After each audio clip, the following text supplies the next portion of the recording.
Salve a tutti e benvenuti in questo mio nuovo video. Oggi ho deciso di portarvi quella che sarà la prima di una serie di interviste che ho intenzione di portarvi su questo canale. Oggi nello specifico ho deciso di portarvi Darren Hazes, in arte Blasekiller, un ragazzo con una vastissima conoscenza per quanto riguarda i mezzi brasiliani e l'industria militare brasiliana, di cui appunto ci andrà a parlare in questo video.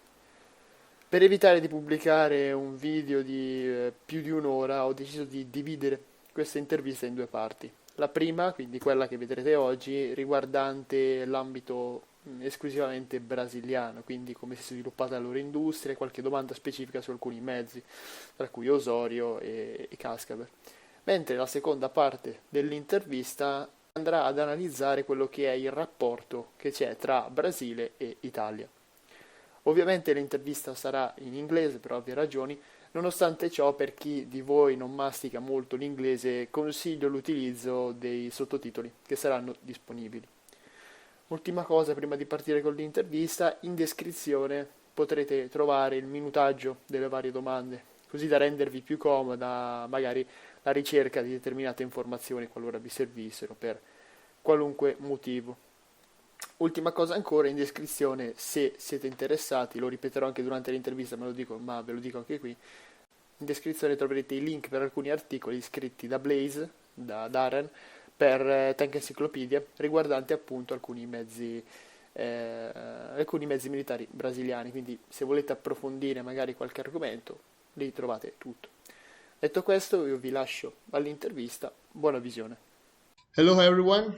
Today we are here in company of Arte Mondo for an interview with Blasekiller, a guy who over the time has done an enormous amount of research on Brazilian vehicles and South American vehicles in general. Hi Blaze. Hello, I am Blasekiller, or Darren, if you will. So tell us a little about yourself, what you do, and how you approach the Brazilian military world. Well, as I said, I'm Darren, if you will. I'm a writer for Tank Encyclopedia, and basically what kind of happened is due to Corona, I slowly got into Brazilian vehicles. I was initially planning on writing on the American M103 heavy tank, but as archives closed down, I couldn't continue writing on them, and they're still closed. So, yeah. I kind of started looking around on new subjects to write on, and I discovered Brazilian vehicles. And yeah, from there, it kind of spiraled out of control, really. I started researching them more, and I got more interested in it's up to a point where we are now, and I'm writing more and more articles for Tank Encyclopedia on them, and doing more research, really. Yeah, So for who is interesting, later I will leave in the description some links to Blasekiller articles. So if you want, you can read those articles. But now I will start with a series of questions that I prepared here about Brazil and different stuff about the military world around Brazil. Yes. The first, if one thinks about Brazil, the last thing anyone thinks about it is that it had a significant military industry. So, how did Brazil develop such a good industry, and why did it fail in the 80s and 90s? That's a pretty interesting question, and you kind of really have to go all the way back to around World War II to kind of answer that question. So around World War II, Brazil would receive Lend-Lease equipment from the Americans during World War II. They actually participated in World War II and helped the Allies in the Italian campaign with the smoking snakes. You might know them. Sabaton did a song on them. Yeah. And with the Lend-Lease, that eventually went into a military assistance program from which they, for very little money could acquire equipment like M41 Walker Bulldogs, but also M108 artillery cannons. And there's one issue with this, is that getting equipment for the prices Brazil could get them, really, how to put it? It really is detrimental to any national project, to put it like that, because there is no real incentive to start developing your own equipment when you can get them as cheap as they could. It's just not worth the money. Yeah, you just buy and don't develop anything.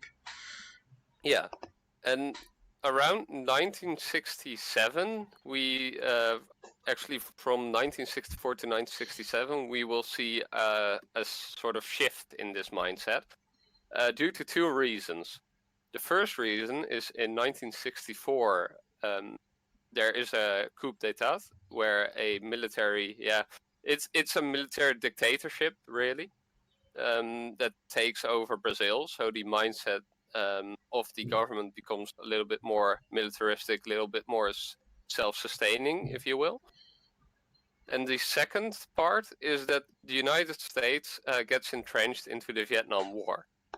And what this means for Brazil and multiple other countries under the military assistance program is that the United States itself, but also its allies like Vietnam, or South Vietnam actually, Australia, South Korea, and so on, kind of get first choosers or first pickings of the military assistance program vehicles. So that all that cheap equipment and that readily available equipment suddenly wasn't available anymore for the prices it used to be. And from this point on, the Brazilian army would start to do some more researches in this matter and basically conclude that their current position is not where they want to be. They could not find a prolonged war with any other South American country because they were, for all intents and purposes, bound to the export equipment of the United States to fight on their war. Even as bad that some South American countries would see Brazil more as an American proxy state, really, than a more independent country. And from there, they decided that the best way to go forward is to really start developing their own equipment. Multiple countries would kind of do this around this time. And they started off very simple. They started off with basically taking the concept of an M8 Greyhound and developing that further. The M8 Greyhound is what they knew. It worked. They had experience with it in combat. And it's basically practically the most influential vehicle of the entire Brazilian armed vehicle industry. And from the M8, they would develop vehicles like the E9 Cascavel, which is Brazil's most exported armored fighting vehicle. And from here, they would start developing new equipment that was marketed towards specific nations. So a nation had, for example, a trial. They recognized that the nation wanted a vehicle to fit that sort of requirements. And then they would develop a vehicle to match those requirements.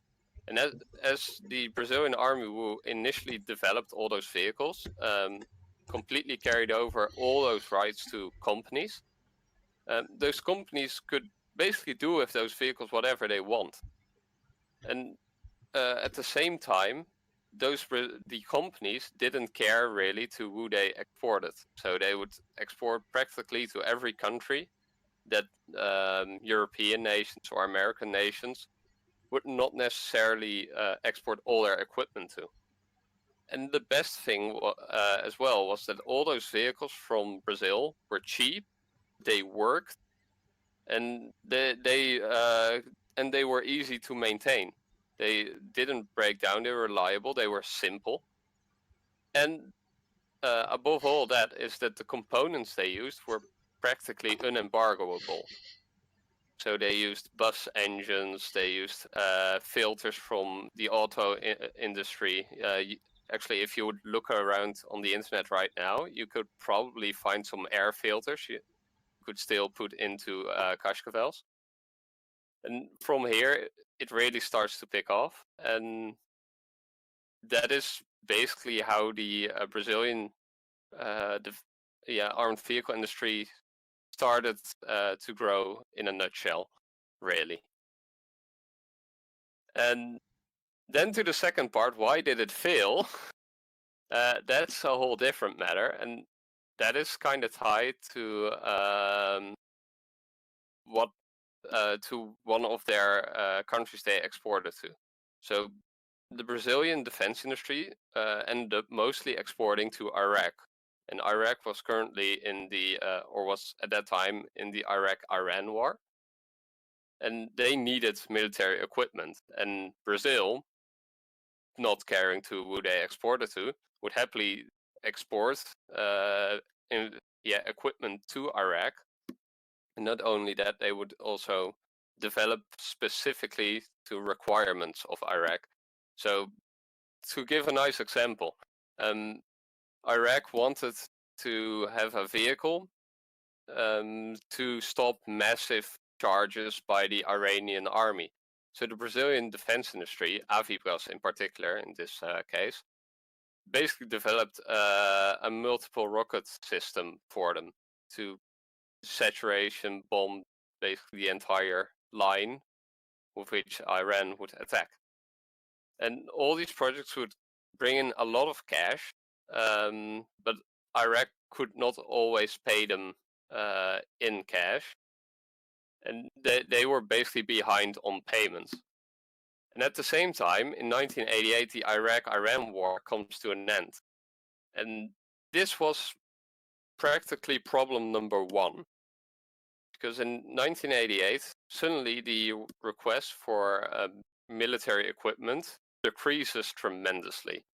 Iraq doesn't need as much equipment anymore than it used to, and about 80% of every company in Brazil, except for a few, of what they produced was exported to other countries, and about half of that number for Angesa in this case was exported specifically to Iraq.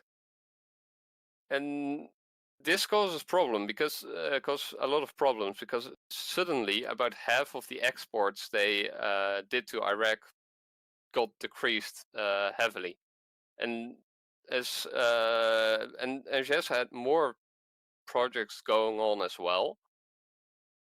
Suddenly, bills started to increase.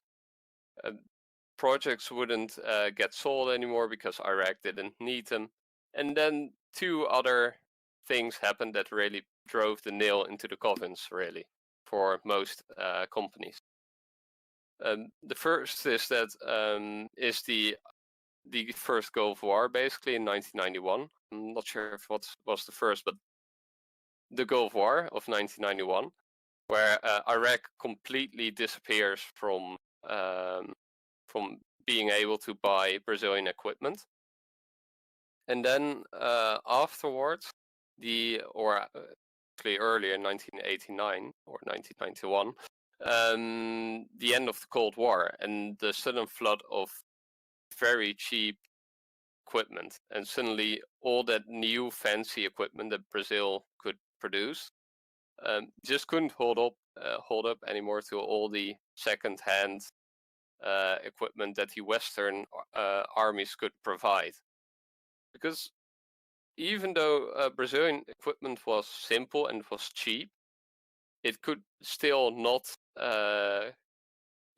compete with vehicles like the Leopard 1 and the M60. To give an idea, the Cascavel was about $250,000 to buy new in 1988. And Brazil bought their M60s for about $200,000 a piece. So suddenly their industry isn't isn't profitable anymore because secondhand stuff was again cheaper. So in a way, you see that how Brazil started off with in not developing their own equipment because it was cheaper to just buy stuff from America, was also their end afterwards, where secondhand equipment for Western armies, who didn't need them anymore with the end of the Cold War, caused other countries to also don't need new vehicles anymore. They just could buy secondhand, and they would, in some cases, be a lot better even. And that's kind of how the Brazilian defense industry, although being at some point the 6th largest defense industry on the planet, kind of fall, because the Brazilian army wasn't as interested in all the things the Brazilian defense industry developed either. So they didn't have a country themselves to fall back on as well, where countries like the United States would buy certain equipment so a company might stay in business. Brazil was much less capable to do so. Very interesting. You mentioned the Cascavel. I would like to ask you, how did the Cascavel become so successful, not only in the Middle East, because the Cascavel was exported all over the world. Yeah, the Cascavel was mainly exported to Middle East and to South America. And for the Middle East, there was one particular moment when the Cascavel really got successful. In the first place, the Cascavel was successful because it was again simple, cheap, easy to maintain, and it worked. And the second thing is that Brazil didn't really care to who they exported, so they could sell them to most Middle Eastern countries, where a country like Germany or France or the United States, in that matter, would kind of think twice to exporting their equipment. But what made the Cascavel eventually so successful, at least in the Middle East, is after so they trialed the Cascavel in Portugal at some point, but then a coup happened in Portugal, and they were at the time at war with some colonial nations, and that basically ended, so they didn't need the Cascavel anymore.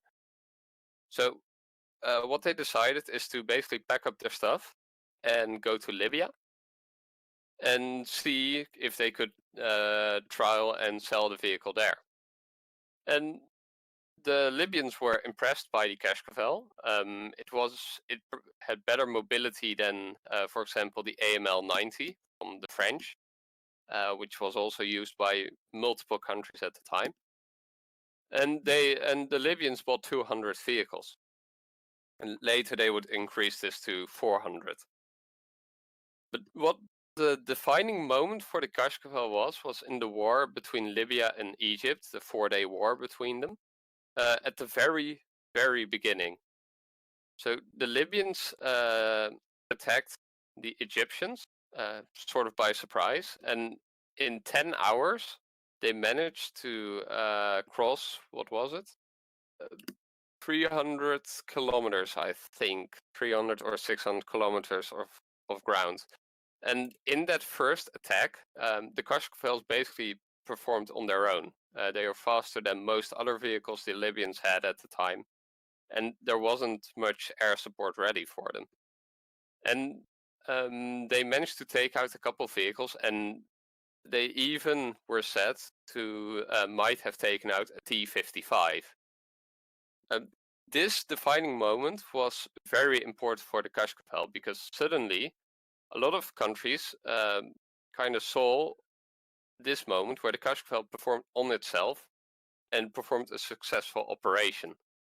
Afterwards, it would go absolutely terrible for the Libyans, as the Egyptians just sent in 3 armored divisions, if I remember correctly, and got some air support and absolutely wiped the floor with the Libyans. And later attempts from Libya to fight against Chad, for example, wouldn't end as well either. But it was this short defining moment that really captured the attention of the Middle Eastern countries. At the same time, from a South America point of view, is for example Chile was one of the first countries to buy the Cascavel as well. This was mainly because Chile was pretty much embargoed by every country on the planet, except for a select few, and Brazil was one of the countries that was willing to sell Cascavel to Chile. And eventually, as the Cascavel got more successful, so more sales happened, they at the same time, and I think that's very important to note as well. The Cascavel, at least from 1975 to 1980, around that time, didn't have any competition. There was no other 6x6 vehicle with a 90mm gun that was in the price range for Middle Eastern countries or other third world nations. So it's a very good vehicle. It's better than the AML 90. It performed in combat. It was proven in combat. And the seller didn't care what your routes were. And the seller didn't even care what you did afterwards with them. Normally with other countries, they would sell you a vehicle and they would propose a certain limitations on what you could do with them. That you wouldn't directly sell the vehicles to another country, or that you wouldn't leak certain details about the vehicle, or they would give you a watered down version, if you will. And that is not what happened with the Cascavel. It would take until after 1980 until the first real competitor starts to show, which is the ERC 90 from France. But the problem by that time is that Cascavel already made its name for about 5 to 7 years. So countries were like, yeah, but we've got the ERC 90, but it isn't proven, and we got the Cascavel, and there are no limitations, it's cheap, and it has seen combat. So why would we even go for the Sagai or the ERC 90? Eventually, the ERC 90 would get sold to various countries like Mexico, for example. But it's mainly that short success in Libya and all the stuff around the Cascavel. So the companies to who they sold the no strings attached policy, basically. The components it used, the simplicity, that really helped to sell the Cascavel to the countries that needed them at the time.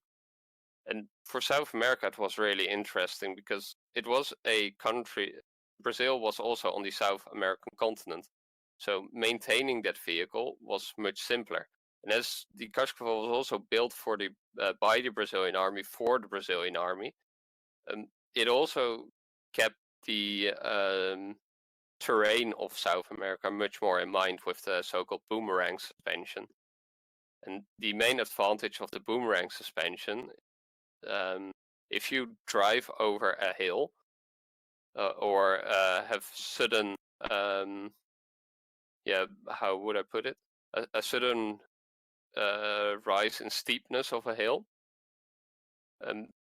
Normal suspensions might lose a wheel or one or two that would not drive the vehicle anymore.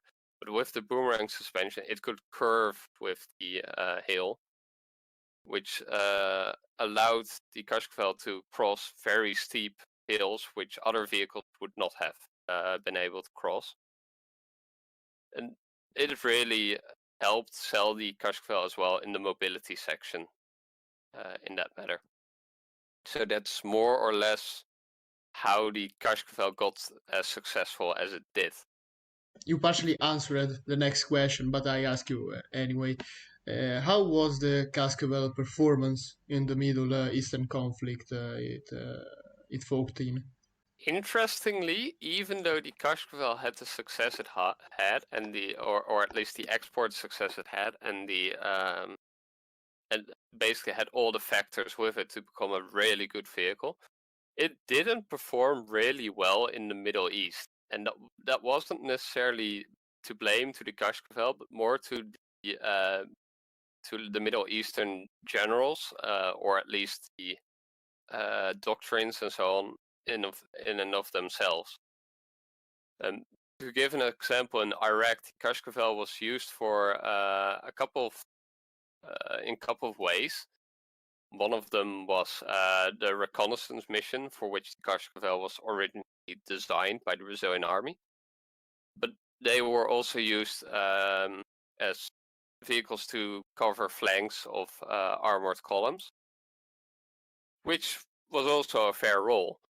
The main issue is that it was also used as static defense, as a static defense vehicle, for which the Cascavel was not armored. It had mobility, you basically carried it around.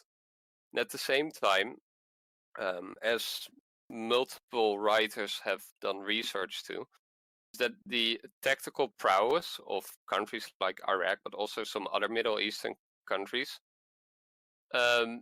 wasn't necessarily the best. It's estimated that Iran, for example, captured around 100 Cascavels from the Iraqis, and they captured them.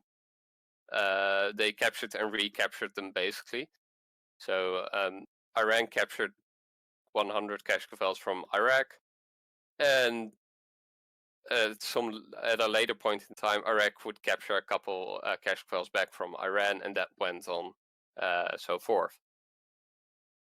And it kind of shows that, or what an analysis, or how writers have analyzed the conflict, is that the Iraqis weren't good at combined arms warfare, and the Iranians weren't as good as in it as well.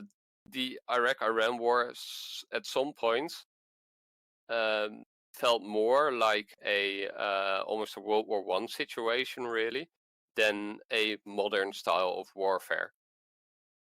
And at the same time, if you look at Chad, for example, where the Cascavels would have to face off against the French Foreign Legion, the Chadians, of the 400 Cascavels the Libyans received from Brazil, the Chadians managed to capture like 86 Cascavels from the Libyans during those wars. Again, it's not that the Cascavel itself was a terrible vehicle. It had proved itself before, and it also performed well in South America against guerrillas and so on.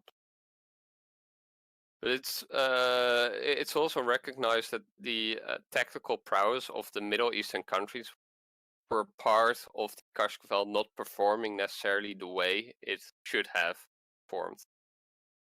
And it's not only for the Cascavel, this counts for multiple vehicles. You can see it, in a way, you can see it even today with the Leopard 2A4 in Turkey, or with Saudi Arabia trying to intervene in Yemen, where they lost multiple tanks like the Leclerc, I think. Or they didn't actually lose the Leclerc. They did lose some other main battle tanks. From one point, it has a positive combat record. It was used a lot, and it's still being used, so it does put some testament that it's at least a usable vehicle. At the same time, it's kind of hard to put a final conclusion on this matter, because it also seems to have a lot to do with the actual capabilities of the commanders in charge. That's basically my view currently, at least, on the Cascavel's performance on the Middle East. To sum up, the vehicle was good, the tactics with which it was employed, not so much. Basically, Yeah, with the Arab and country, more or less, it's always the same. yeah, and I wouldn't say always the same. There are definitely points in history where they did perform well, but there are also points in history where they didn't perform as well, and it kind of makes it hard to give a final conclusion on a vehicle like the Cascavel if it was an amazing vehicle or if it was terrible. So it's a factor you would have to take into account with any vehicle used in the Middle East, really. To change completely topic, I had another question. Talking with you, I found out that before they got the X1A, the Brazilians considered upgrading the Sherman. My question is how they prefer to upgrade the Stuart to the Sherman. I mean, Sherman looks a better vehicle to the Stuart. Yeah, two things. First, basically for the people that don't necessarily know, I think you'll probably show a picture, but the X1 is the Stuart armed with the 90mm low pressure gun, which is the same gun used on the Cascavel and on the AML 90. The second thing is that you called it as X1A, and I do kind of have to fix something here. The X1A was never the official designation of the Brazilians. The Brazilians always called it X1. The very first prototype, even of the X1, literally has X1 written on the side on it.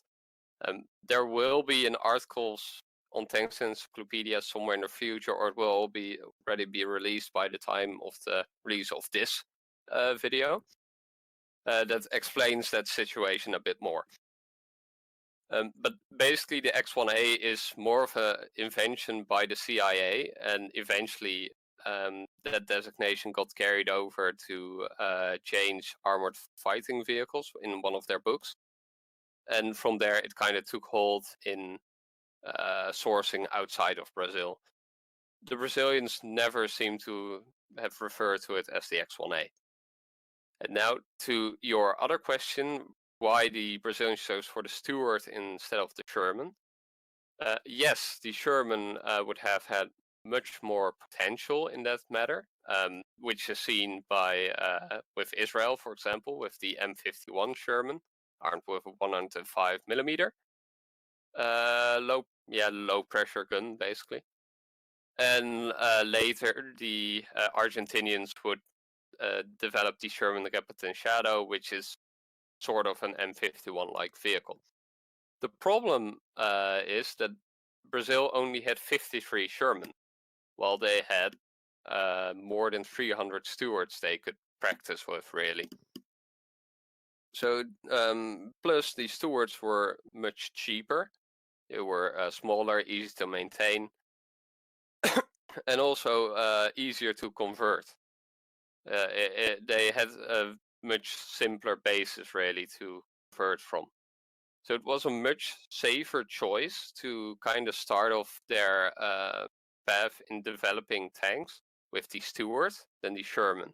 Because the Sherman in itself, and the M41 Walker Bulldog in that matter, were better vehicles than the Stuarts, as with armament and armor and even mobility at some cases. But they had much fewer numbers of those, and as such, the Stuart was much more interesting to really start modernizing, to gain experience on. And eventually, when they got the experience, they ended up modernizing the M41s as a result. The Shermans would get some, not really modernization programs. They would get a new engine in a way to better support, or at least in an attempt to better support the logistics of the Sherman in Brazil. But most Sherman developments ended up as engineering vehicles, really, with bulldozers and so on. instead of actual vehicles like the M51 Sherman or the Sherman Repton Shadow.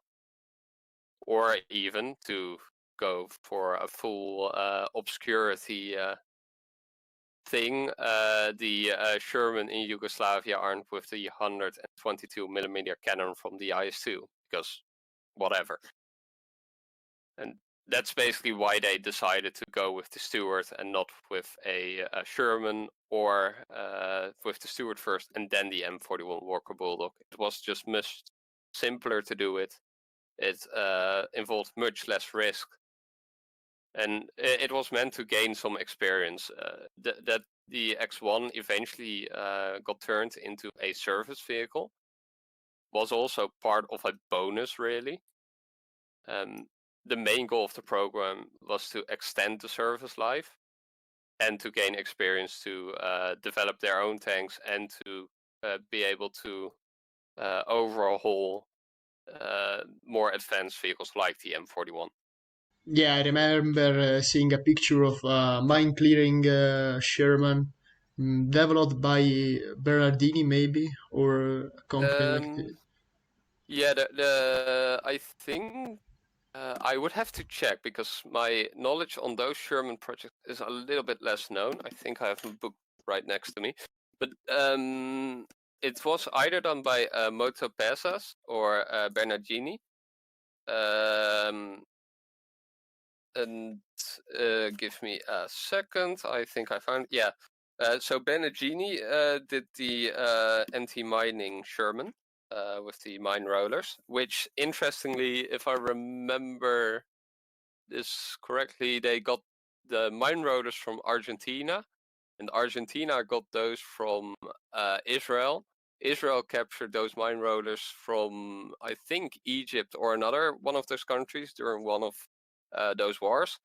And those mine rollers were supplied by the Soviet Union. So you can see how some South American equipment really goes all over the world, really. Yeah, sorry. I can confirm that. The only things, they probably capture Israel, probably capture it from Syria. And the Soviet Union retrieved it from East Germany, because these mine roller are produced in East Germany. Yeah, funny. Very nice. And now, the next question is about a topic that always creates a lot of buzz, which is the Osorio Abrams issue. What really happened during the competition in Saudi Arabia? Did the Osorio really beat the Abrams, or was there more behind it? There is actually an interesting thing with that. Quite recently, I found someone who may have has documentation regarding the Saudi Arabian side of things, but I haven't really gotten any info from him yet. We only contacted a couple of days ago. So bear in mind, this is what I know now. It might change at a later point, depending on what kind of information I will get from that certain contact. But from point of view I have on it now is that it's really hard to determine if the Osorio actually beat the Abrams. That was better than the Challenger and the AMX-40, sure. But the main issue with this entire thing is that basically all documentation on this subject comes from Brazilian sourcing. We don't have any actual sourcing that says from, for example, the United States or France or Great Britain that supports any of this. Although in some American archive documents, they do confirm that the Osorio actually won the trials and was ordered. But why the Osorio was ordered might be due a whole load of reasons. For example, according to the Brazilians, the Osorio won in least in their fire control system. It was more accurate in a couple of instances than the Abrams. and it was also it would probably also perform better on a mobility point of view with its hydropneumatic suspension. The issue is that apart from this, we don't really know much more about the trials themselves. So we don't really know what Saudi Arabia really trialed for, because looking at the weight of the Osorio, it's a couple like 10 to 20 tons less than the Abrams, which does suggest that the armor of the Osorio is much less than the Abrams. So if the Osorio won from the Abrams, it would kind of suggest that the Saudi Arabians weren't looking that much at the armor point of view. I'm not saying that the Osorio was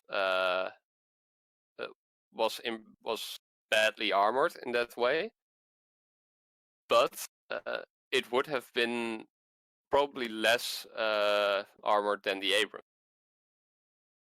And you can also see that as from other point of views.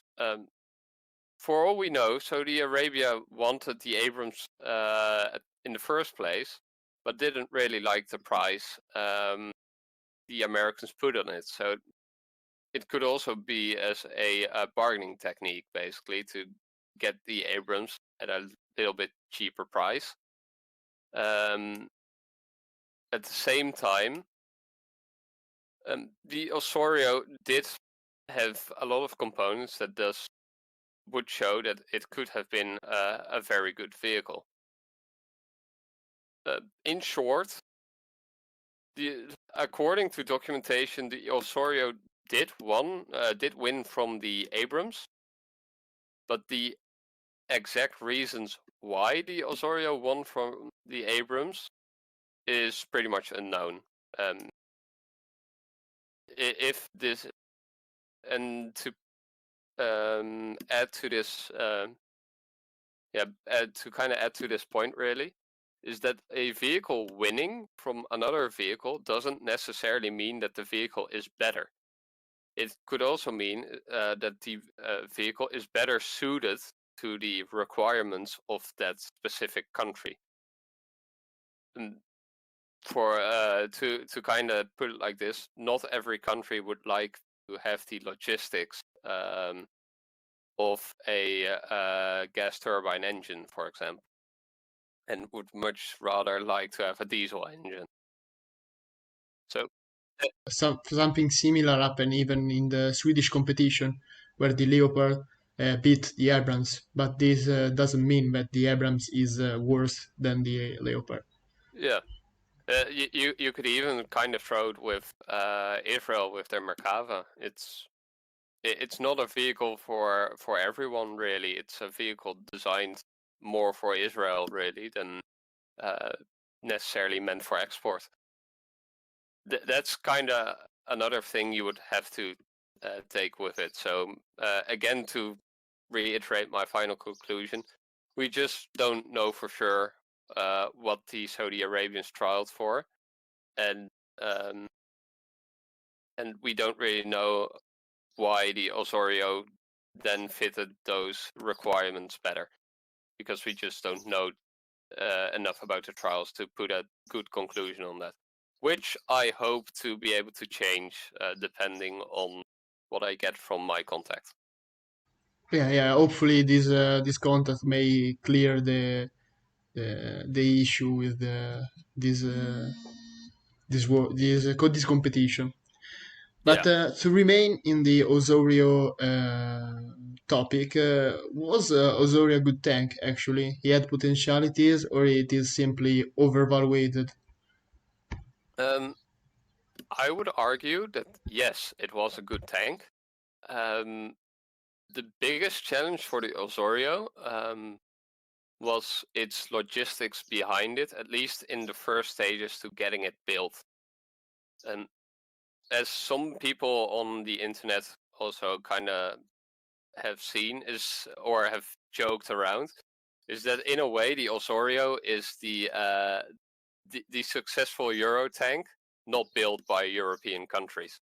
It uses an engine from Germany, suspension from Germany, a turret from France, aiming systems also from France and partially from Belgium. Some electrical systems came from the Netherlands. Their composites for their armor came from Sweden. And I think I'm forgetting maybe one or two countries as well in that list. And I think the transmission, you could also kind of write that one to Austria as how should I say it? As parts of the sail were done in Austria. So it's jokingly referred to as the Euro tank that wasn't built by Europe. And this also would have caused some problems in the first stages of building the Osorio, in that that Angesa, the company who built the Osorio, would have need to acquire all those licenses, and all those licenses probably came with some demands that they wouldn't export it to certain countries. Germany might have thrown a fit with Brazil exporting their engine to a Middle Eastern country that may or may not be questionable in that way. But the vehicle itself, if you look at all the components they combined, it's a really promising vehicle. It's still quite light, but you can always you could fix that with armor packages up to a point. If not, they use a hydropneumatic suspension system, so might be possible to see if they could put a hydropneumatic suspension system for a heavier vehicle on it. And from there, it does look like a really promising vehicle. So I don't think it's overvalued. The only reason why it might be overvalued is stems more from the trials in Saudi Arabia, where people say, hey, it's won from the Abrams, so it must be better than the Abrams. That is not a way you should look at it, but if you look at all the components, and if Angesa would pull it off to get the license deals and so on for those components, so they can really start cranking up the tank production and lower the price, really, it is a really was a really promising vehicle. Okay. And always with the Osorio, why did Brazil decide not to adopt the Osorio despite the good impression it made? And there is a chance for a return of this tank in the future, maybe an upgraded version. Let's start with the first one. Why did Brazil not buy the Osorio? Partially because Brazil was in 1984. Brazil went back to a democracy again, and with the switch to democracy, the military dictatorship before it had made some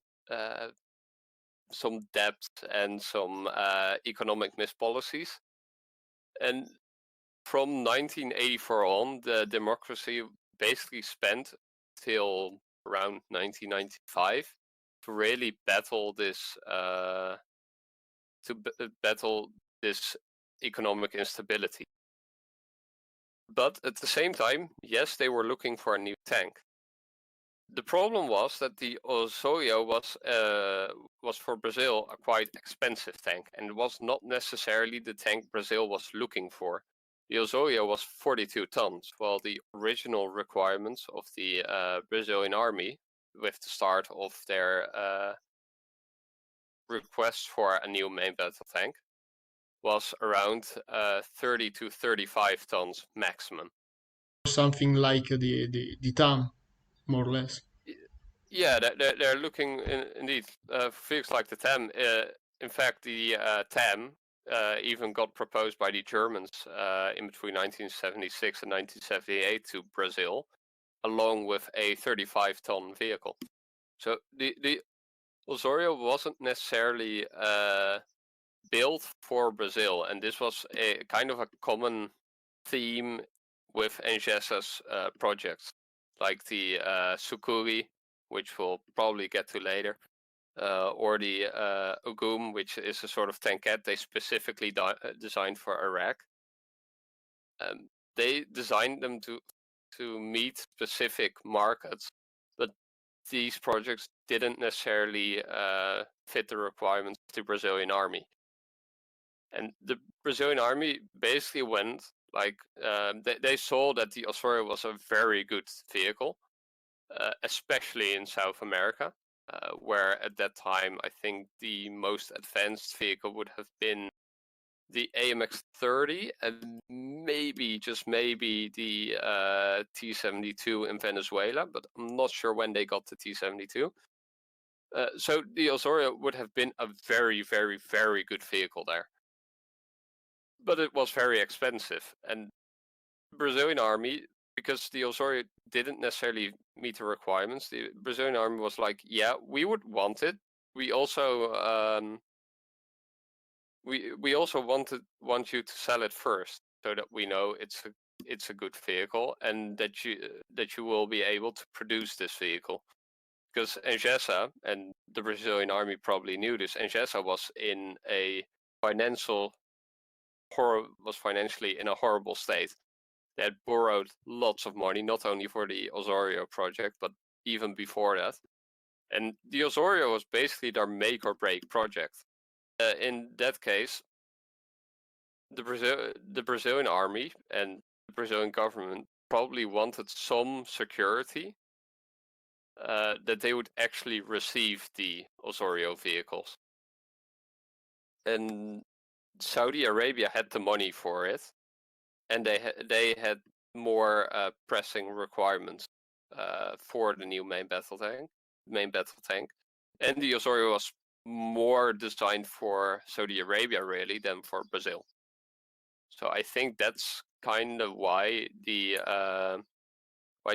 Brazilian army and the Brazilian government didn't buy the Osorio after either the Saudi trials failed in 1989 when Saudi Arabia ordered the Abrams, or even before that, just because it wasn't really a vehicle for them, and they probably knew the financial state Engesa was in. And the next question will probably make you happy, because speaking of Osorio, we must also talk about the Tamoyo, a tank that very few people know, despite the fact that originally it was to become the main Brazilian tank before the Osorio, right? Yeah. Yes. The Tamoyo is in a way you kind of have to go back to kind of understand the situation of the Tamoyo and the Osorio with the start of the defense industry around early 1970. With that start, a sort of gentleman's agreement was made where Engesa received all the vehicles that were designed by the army on wheels, while Bernardini and Biselli, that's another company, it's not as important. Those two would receive all the projects and designs for their tanks. So they really, in a way, to prevent competitiveness between the companies, they kind of made a sort of agreement that way, that Engesa would focus on wheeled vehicles, while Bernardini would focus on tanks.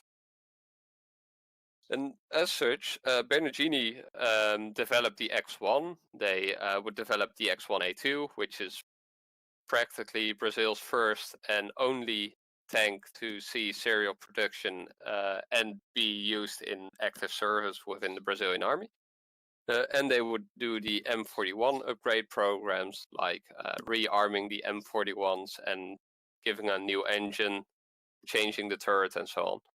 And they really started to have the experience to develop their own tank.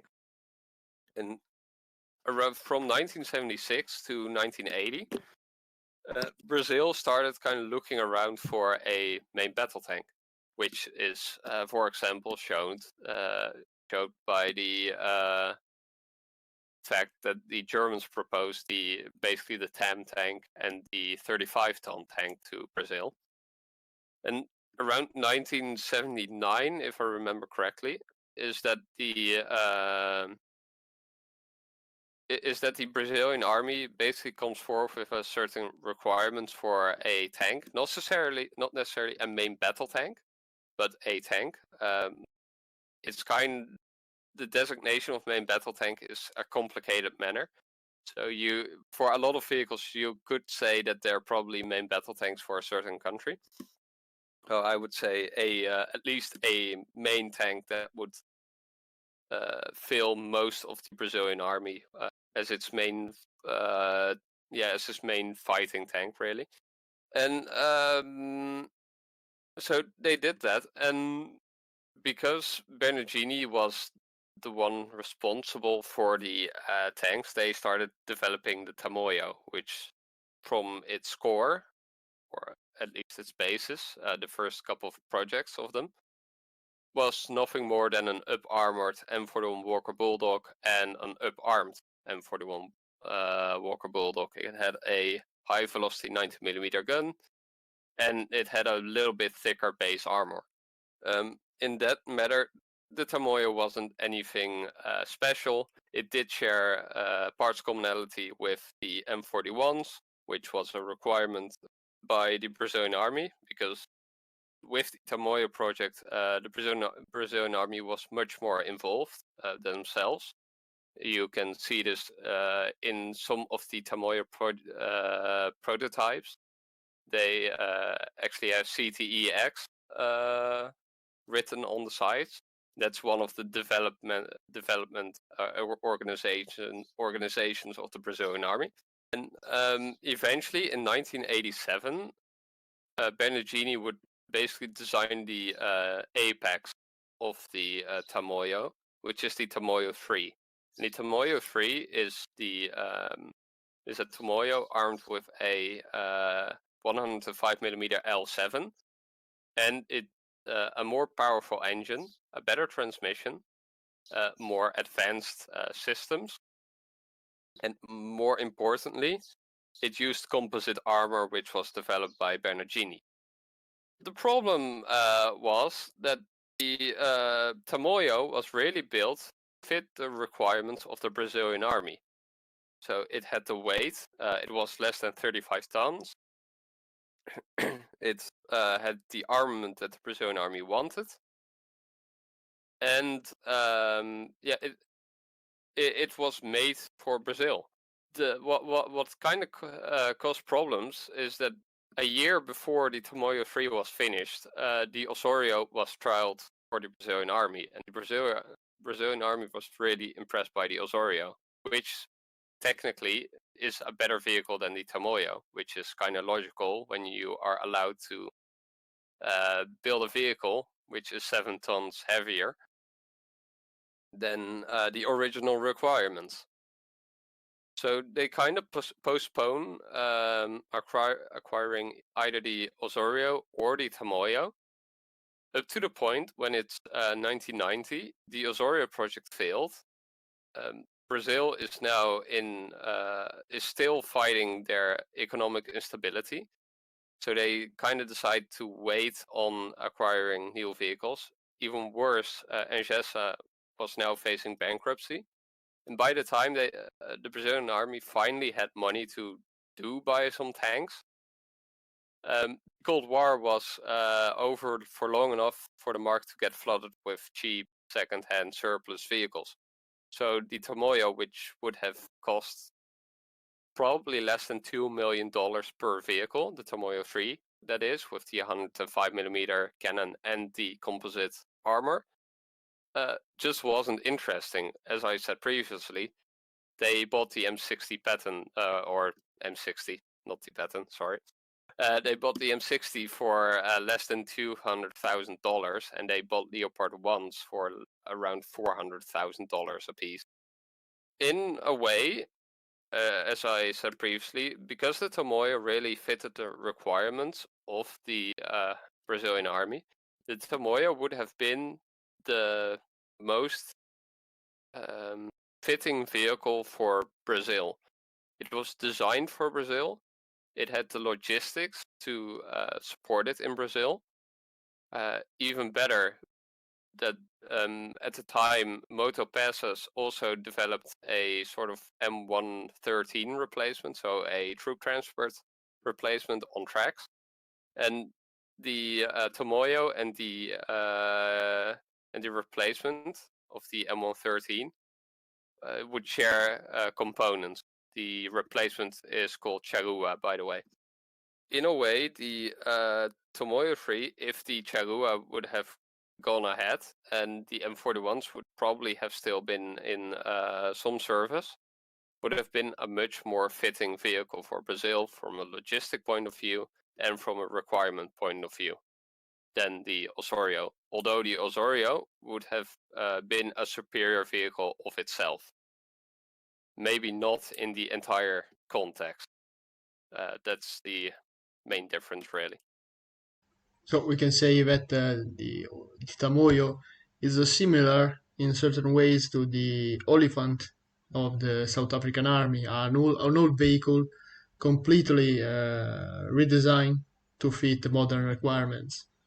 Basically, Yeah. is a Second World War tank, more or less, or a bit later.